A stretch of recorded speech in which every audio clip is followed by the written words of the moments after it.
flying down a public road at 60 to 80 kilometers per hour, 2 inches above the ground on a plank of wood is not for the anxious. But people in the sport of longboarding do it on a regular basis. Most adults would regard the sport as stupid and for the reckless, but longboarders say it is fun, an eco-friendly form of transport, and it's safe if you know what you're doing and wear a helmet. But many councils have blamed the sport, using bylaws leaving longboarders fighting for their rights. Reporter Wei Ming Chang gives us the full story. Here, in the central business district of Hamilton, longboarders can take a hefty fine for simply riding down the footpath. The bylaw states that it is to protect, promote and maintain public health and safety, to protect the public from nuisance, and to manage and protect damage to land under the Hamilton City Council's control. So skateboards are banned, but it does not include a bicycle, scooter, roller skates, rollerblades or inline skates. Every person who breaches this fine can have their skateboard impounded and face a hefty fine of up to $20,000.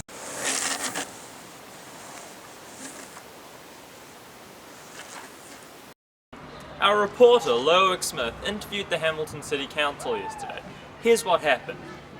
A bylaw deals with enforcement. There's a $20,000 fine and you can get your skateboard confiscated by the police under the Transport Act. If we didn't have our own city bylaw, our own staff couldn't confiscate skateboards and issue fines. The current bylaw was actually originally introduced in 1996 to actually deal with issues, complaints from the public about nuisance really. There had been a petition received from council, from the residents, from actually 358 people in the Bader Street area, particularly shop owners and customers, complaining about skateboarders being a nuisance, causing damage, being rude to people on the streets and causing damage to the shops.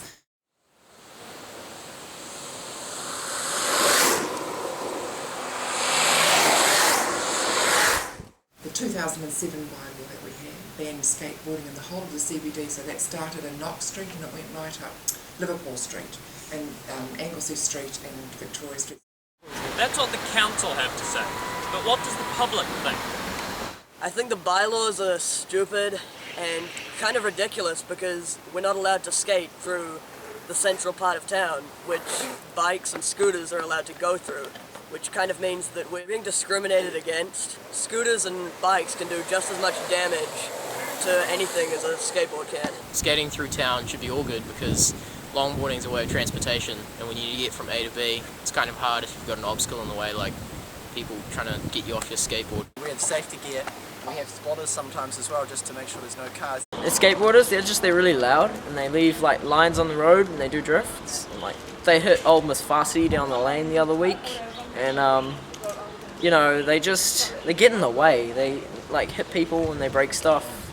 Broke my pot plant, and personally I think scooters are a lot safer.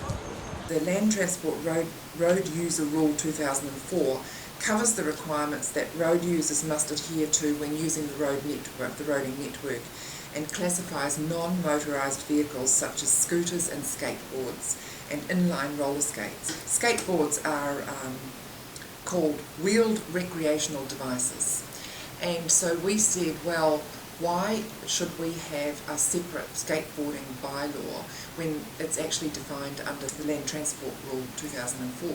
We decided that we would incorporate it into our city traffic bylaw, and that's how the new bylaw came up. And we have introduced it as part of our bylaw, which is called the Hamilton City Traffic Bylaw 2012. The two changes that we've made basically from the old skating bylaw is that in consultation with the public, it was seen to be no longer so much of a nuisance out at Bader Street, and we also confined the CBD banned area to just Garden Place and Civic Square. So that's the only place in Hamilton where skateboards or longboards, as you call them, are banned. Skateboarding is banned because a few reckless skaters decided to go into the CBD and Garden Place, grind on handrails, make noise and generally be a nuisance. A longboard can't even do that. It's not designed for that. It's a great form of transport, especially in this day and age where we're being told we're overweight and we're pumping pollution into the atmosphere. Longboards are the perfect solution. It's environmentally friendly, even our wheels are made of organic materials. But we're going around banning it. Longboarding is now illegal in parts of the US, Canada, Japan, Italy, UK, Australia, let alone parts of our lovely country. Longboarding is safe. We have effective forms of braking, we use spotters on our corners, and we usually ride in quiet streets. Longboarding is growing rapidly worldwide. Banning it isn't going to stop the people doing it. Instead, the government should be spending money on making it safe and help to grow the sport. We're being told we're overweight, the planet is choking, and we're putting in place useless laws that are stopping the adoption of the perfect solution, the longboard.